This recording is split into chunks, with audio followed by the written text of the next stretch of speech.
Hi everyone, welcome to Communicast, a communication skills podcast. I'm Scott D'Amico, president of Communispond, a global communication skills training company. On each episode, I try to distill down what it means to be a great communicator. In today's episode, I'm talking with Raj Ramachandran of Heidrick Consulting. In this episode, we chat about our ABCs. And no, Raj and I are not singing the alphabet song. It's Raj's take on the classic Always Be Closing from Glengarry Glen Ross, which for him is always be curious, which will lead to effective listening and questioning. Beyond that, Raj shares a number of fascinating analogies and experiences from his career spanning some of the most well-known academic and business institutions in this country. I hope you enjoy. Raj, thank you so much for joining me today. If we can, just to get us started, maybe tell those out there listening a little bit about your background, yourself, your experience. Absolutely, Scott. Thanks for having me. My name's Raj Ramachandran. I'm based in Houston, Texas, and I've spent the majority of my career in the leadership and workforce transformation business.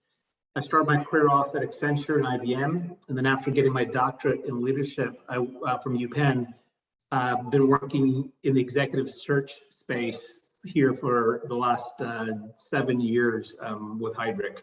So that's how I got into the work that I do. As far as what I specialize in, Scott, I like trying to keep things simple. So kind of have this ABCD idea where I do assessment work, I do board and top team alignment, I do culture transformation work, and then I do diversity and leadership development. So that's the simple ABCD, if you will. Excellent. Now, thank you for sharing that. And I would have to imagine in your line of work with the experience that you have, you come across probably a lot of folks that are really good, really strong communicators, and then maybe some folks not so much that could use some help. Mm-hmm. And when you hear the term, say, communication skills, or that somebody is an effective communicator, what comes to mind when you hear that? Yeah, it's a good question. I guess there's two things that stand out to me in terms of what I've come to observe from working, across the hundreds of Fortune 500 companies and lots of leaders in these organizations. I think the best leaders are actively listening, they're seeking to understand, and two, they're highly effective at asking the right questions to derive insights. It's more the whys and the what ifs versus the pure hows and whats, right? So I think that is just what I've noticed as to the effective communication skills, if you will. Yeah, no, I would agree with that, and I've seen that throughout my career as well. And it typically seems one leads to the other, right? The ability to effectively listen is going to lead to understanding of what's going on in their world and asking thoughtful, relevant questions. That's right. And for me, listening is a skill. It's something that takes a lot of effort, a lot of practice. From your experience, how is that a skill that either you've developed or you've worked with people or seen people develop that true listening skill? It's like anything else, Scott. I think it's something that you can develop, but you have to put focused attention on it. I think we have this notion that we all know how to listen because we've got 2 ears, so we listen. And I don't think that's the case. I think for me personally, I use a 4-to-1 ratio, which means for every hour that I have to be presenting or with a client, I will spend up to 4 hours preparing for that meeting. And again, it depends how much I know or how much I need to get ready, but really kind of allowing me to get ready for that meeting. And then when I'm in it, I don't have to prepare anymore, right? Because I'm in the session, so I can be here now. It's an expression that we use. I can be in the moment, but I think just having that preparation and spending that energy so that you can be actually listening and realize that it takes work. When you're actively listening after a good active listening session, you should feel tired. You actually do feel, because it is a bit exhausting because you're putting all that energy into listening. And then you're actually listening because you put energy against it. You bring up a great point about preparation. This idea of a 4-to-1 ratio. For everyone, it might be a little bit different as to what they do to prepare to go into a meeting or a big client event or discussion. But the idea that, if you're prepared, I think you said, it really enables you to be in the moment and to listen. And I think from my experience with listening, it's one of those skills you have to really prepare yourself for and set the right environment. For this, Outlook is shut down. My phone is completely turned off. Teams has been, do not disturb. My family has been notified as to what's going on. So no knocking at the door, so that I know that I can really lock in and just pay attention to what's going on here. Now, with this idea of preparation, do you think you can over prepare? Oh, wow. I mean, I could argue yes, but no. What I mean by that is, I forget who said this, but work expands the space you allow it, right? So if you give yourself an hour, you'll take an hour. If you give yourself 20 minutes, you give yourself 20 minutes. I think we get really good at, I think more the problem for people is under preparing than over preparing. I mean, I think of any, the heroes in sports that you may have if, I'm a football fan. So, watching someone like Tom Brady, I don't think he ever says, "Oh, I've over prepared for that game," right? I think it's usually I haven't done enough. So I don't know. I haven't come across executives say, I plan too much for it. It's just being really clear that I need to devote time to it. And one more point I'll bring up. I mean, as you were talking about your preparation, one thing I realized is while I try to shut everything down and be focused, before the meeting, I'll actually give myself 5 minutes to actually breathe. Literally take 5 minutes and not actually have anything in front of me. So even before coming into this one, I gave myself the 5 minutes to actually not be on email, not on anything else, but literally to get myself zoned in, for the meeting. And even if it's as simple as 5 minutes, right? I think that's another key element that we don't talk a lot about, but I think it's important when you get into these type of sessions. Yeah, absolutely. And especially if you think about, you had mentioned right as we jumped on before we started recording, this idea of back-to-back meetings is allowing yourself time. I need to stop. I need to just breathe a little bit, decompress, and get my mind right for what I'm going into next. And as you're preparing and getting prepared, for me, the idea of over prepare or not is you still need to be flexible, right? You mentioned athletes, Tom Brady or something like that. They're so well prepared that when they get to that line of scrimmage, they can quickly scan, call the audible, make the change. So it's having just that comfort level to not get locked into what you've prepared, because you may get into that meeting or the discussion, it goes a completely different direction. So are you able to pivot quickly based on the prep work that you've done? I love that, because I'll give you an example. So when I was at Accenture years ago, I was with this partner. I was a partner at that time, and I was working really closely with this individual, and we were preparing for a really big presentation for a client pitch. And we must have, we have this PowerPoint deck, right, that we're working on. We must have had 50 iterations, back and forth. And I was getting exhausted just trying to work on this, right? Back and forth. And day of, we're in the meeting, and she actually says, to me, before we joined or before we started, she goes, "Don't use the deck." And I was like, wait a second, I just spent all this energy preparing for this material. I have the material. She goes, "No, you should have it so well that you don't need the deck anymore." Okay, you don't need that. And she was right. We didn't need the deck. We could actually have the conversation. So the point of that preparation is when you're there, you no longer need the crutches of the deck. And she actually said something. She goes, "The best deck is the one that you don't have to use." And that one just that stuck. Obviously, that stuck. Right. Yeah. We see this a lot in the work that we do, is people get so caught up just in the slides or the visual that if there's a technology problem, it glitches, the slide goes down, they're lost. They were just so locked into what's there. You mentioned the idea to be able to just simply have the conversation, right? That's right. The slides, the deck, that's a tool to ultimately lead the conversation. So you hit on this idea of preparation, and then really listening leads into effective questioning. Yes. From my perspective, the questioning, being able to ask relevant questions is so important for any type of discussion, right? To really get to the root of what's going on.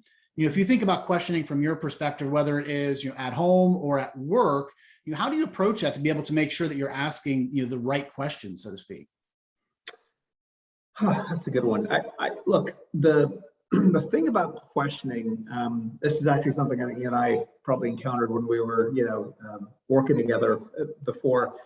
This idea of, preparation and having a question set. I think getting ready for a meeting is to be really curious, and to know that you're getting ready for a conversation, and you're lining up your questions that are pretty inquisitive, right? So the way I almost do it is there's a a skill as opposed to brainstorming. I think it's called question storming. So if you're getting ready for a session, you literally just spend 5 minutes asking questions prior to. So I would actually prepare by giving myself that time, 5-10 minutes, whatever, just asking questions that come to mind. And usually the first set of questions are bogus.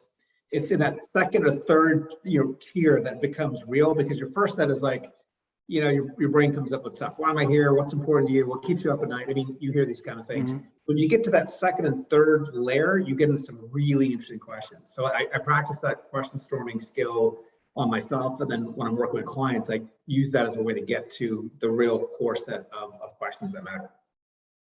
No, that's great. I think that's a good practice to have, right? It's going in before meeting, just going through all the potential questions, and then really leads back to preparedness, right? As you're in the meeting, you're going to feel the flow of the discussion, understand which of these questions are really going to get to the root of the problem that the client may be having, or really whoever that you're talking to. The great thing about communication skills is that they're so transferable, whether you're talking with your kids or your spouse, your partner, somebody at work, a contractor that you may be working with. Being able to effectively communicate just cuts across all aspects of life.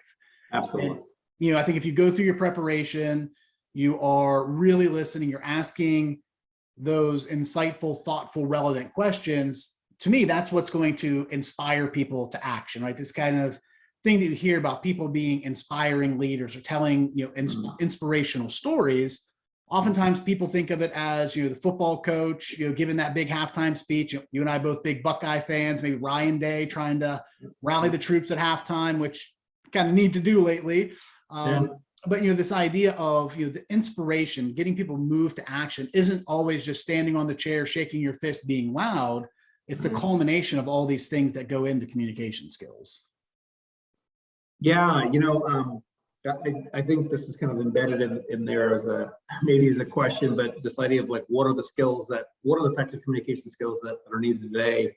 And I think I was just, sharing with you this, I've been traveling all week, and I was leading an executive workshop earlier this week with a client, and this question came up, like, what do we need to do to have better soft skills?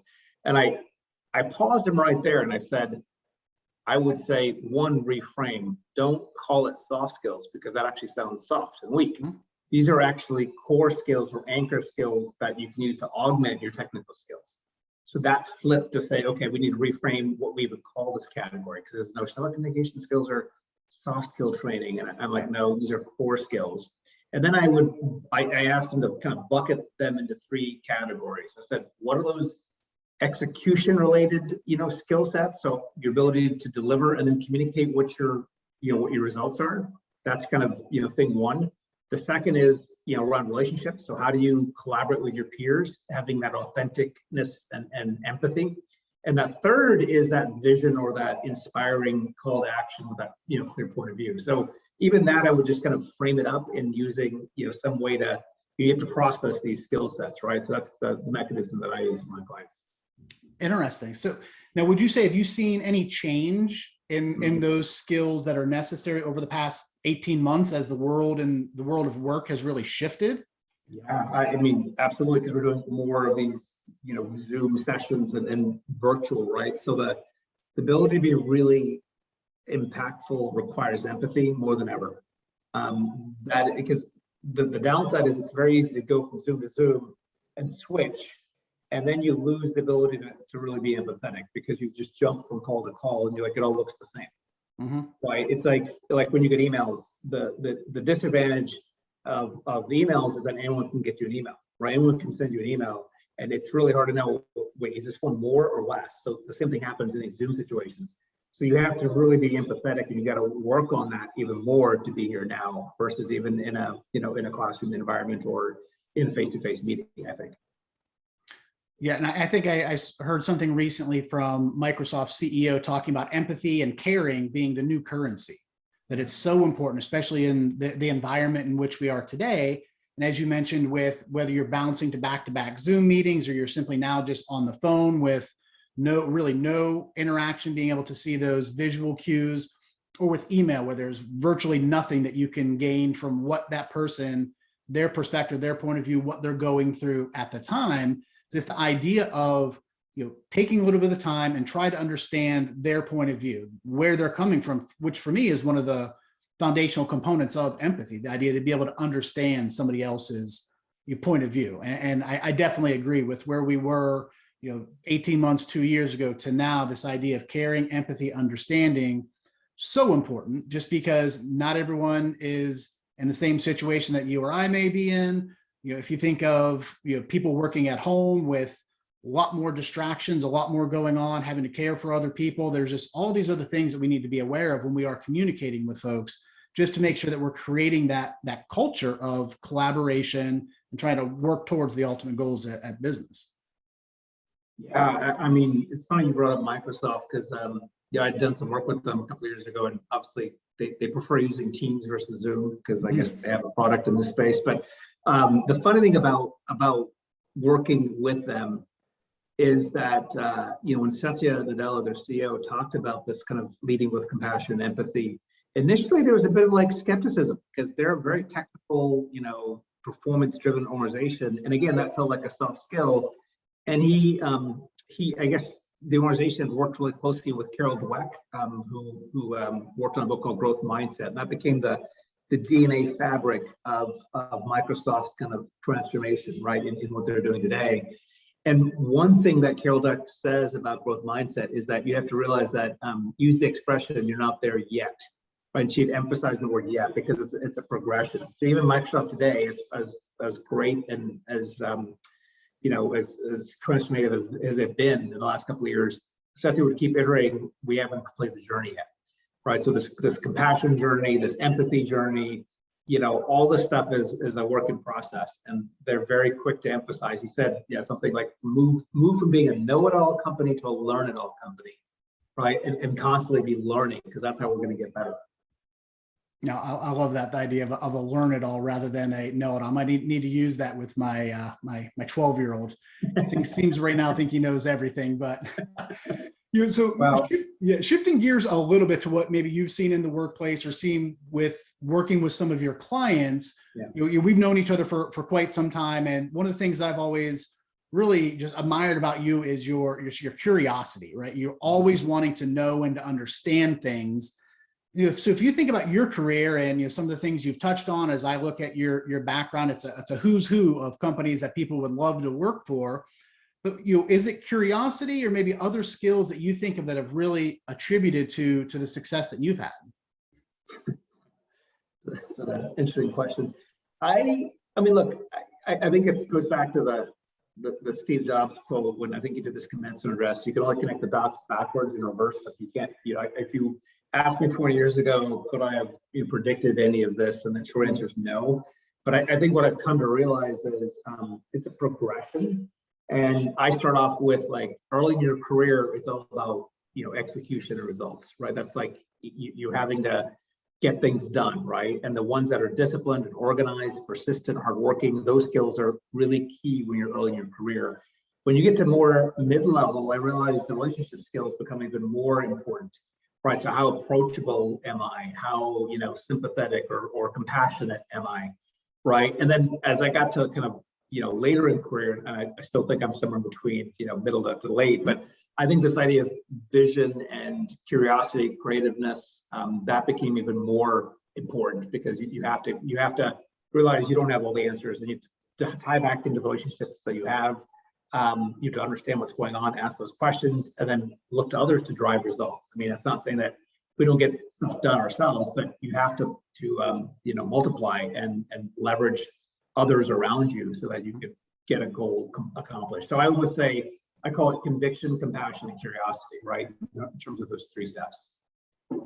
Got it. Yeah, and I think there's a lot of people that haven't made that connection yet of really working from the conviction into compassion. This idea that they're still focused so much on the execution component that they don't realize the importance of relationship building, leveraging those folks around you to not only help you achieve your goals, but to help them achieve their own goals and just expand the influence that's going on. So that's an interesting way to think about it. I love the 3 phases or the 3 tiers of the career progression. Now, another metaphor I use with that, Scott, is I kind of joke, are you are you an execution leader, or are you a relationship leader, or are you a visionary leader, strategy leader? And everyone says they want to be strategic. I get it, but I think it's a combination of the three. And I almost kind of go back to the Microsoft metaphor. I say you're an Excel leader, a Word leader, or a PowerPoint leader, right? Because it's like, vision, Word, and then Excel is execution, numbers. And I think it's usually a combination of the three. Yeah. But you can almost say it as a progression in your career. Early in your career, it's all about execution, and you can think of spreadsheets and project plans, whatever. Then you realize how important language and relationships, communications are in that middle. And then as you get higher, it becomes even all about that strategy and vision, because people are looking to you to set that direction and figure out where we need to go. So that's another way to maybe stack those three. Oh, that's fascinating. I love it. Love it. So have you had someone throughout your career where either they've, one, helped inspire your skills, your development, or somebody that you just really look to, and it's just, you always admired the way that they communicate and they've handled themselves in personal or professional settings? Well, yeah, there's someone that comes to mind. So years ago when I was at UPenn and I was doing my doctoral work, I had the good fortune of getting to know the chief talent officer at Comcast. She was, in fact, on my dissertation committee, and we became good friends. But what I noticed that she did so well, Scott, was that she was very demanding in her expectations, but compassionate in how she led. Right. So there's something that she said that stuck with me ever since I've met her. And she said, clarity is kindness. So, and I think what she meant by that was, you have to be good at being clear, because it requires the empathy to be kind, to her team and her leaders and her students like me. So she had that. She really focused on clarity so that she could drive that kindness, right? And I thought that was just a beautiful way to put it. Clarity is kindness.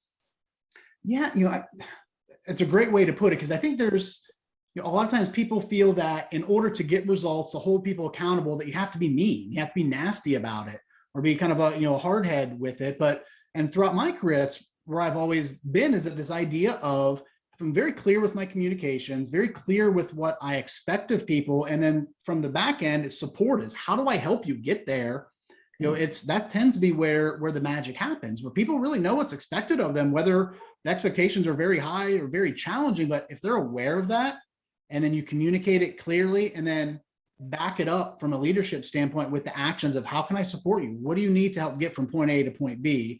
Is, I think, how you mix the two of those very well. And I think a lot of people miss out on that. They feel that if I'm going to be a leader, if I'm going to bring results, I just have to really drill and be hard on people. And it's, I think, quite honestly, the opposite of it. Well, Scott, is such an interesting observation, because I think what I found, this is so I've got that biochem undergrad. I study brain. I'm just very curious, right? So I was wondering, why does you talk about the carrots and the sticks, right? So why is it these darn sticks are so effective?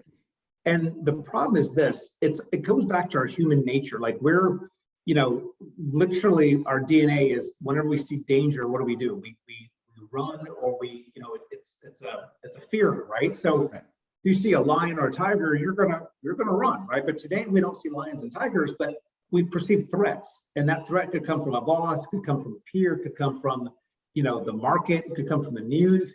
And it works because, our bodies are meant to kind of protect, right? So what I've learned is you almost need to have 4 positives to counteract that one negative, because the negative is really powerful, because, that's how our wiring system works. It looks out for danger.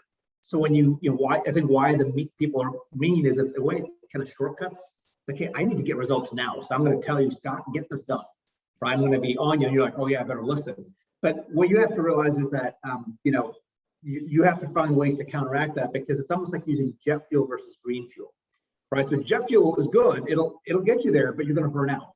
And that's what we're seeing so much right now in the market, is that people are just burnt out, because we're consuming a lot of jet fuel in terms of get things done, versus really using renewables and green fuel, which requires this 4-to-1 ratio of positivity. And I think the reason that we also are still seeing this today, these types of leadership styles, is that they bring results, but oftentimes it's short-term results, right? People don't stick around with them too long. They'll drive them really hard for a year or two. They'll bring the results, and then they're gone as soon as they get new people in there, and they bring results. So from the macro level, it looks like, oh, this person's always bringing results, but they're constantly churning through people. And I would argue that the results likely would be greater with a more effective leader in there that's not constantly churning through people, having to retool, the cost of talent acquisition, losing relationships, all that stuff, by applying just the more solid leadership principles that we've been talking about today. Well, actually, I'll tell you one more quick story. There's a leader that you and I actually worked with years ago, and I was really taken by this individual because they were very good at very cool, calm, operational excellence, execution, getting things done. And there was almost a fear, that was going on in the organization. Mm-hmm. And it's funny because when I had moved on, I was able to reach out back to this individual and kind of get to know him better. And what I learned was it actually came out of fear himself, which was mind-blowing to me, because what ended up happening was the way he was raised was all by fear. So he thought that's how you should lead. And inside, he was actually very nervous, and he was not. So what I was helping him kind of realize is that if you led with, that green fuel, you'd be even more effective. And I thought that was he was just not aware of that. He was taught that, if you lead with kind of the iron fist and, right, operations, execution, mindset, performance, that's how you're going to be successful. And it was almost kind of a hidden, realization that, and he wasn't even happy himself. Okay, so here he is leading that way, and he wasn't as effective, and he was feeling that, but he didn't know what else to do. And it was really fascinating to kind of give him another way, which is what I love doing anyways, helping leaders kind of find these alternative paths to become better and where they're happier and more successful. It helps the team that they're with. Yeah, no, I think I know who you're talking about. So it is. I mean, it's fascinating when you really get to connect with people in a different type of environment and really learn where they're coming from. Sometimes it's misguided. Sometimes people that's their belief of how things should be, and they're going to go at it that way, really, regardless. But yeah, I do believe if you kind of take that more thoughtful approach, lead with kindness and empathy and clear communication, you'll get much better results for it. So we're about wrapping up, Raj. I want to be respectful of your time. So, as we're closing out, any final thoughts, or, if there's some, professional out there just starting out, they're really thinking about, how can the communication skills impact my career? What advice would you give for them? Well, Scott, there's a lot written on this topic, right? And available online. All I can share is, my own experiences and examples. One of my clients was J&J a few years back, and we were doing an early career program, for like 10,000 of their frontline leaders, right? And it was really fascinating because the research that led up to that program, what I kept noticing was that what seemed to resonate was the ABCs, right? And I called it always be curious, compassionate, and act with conviction.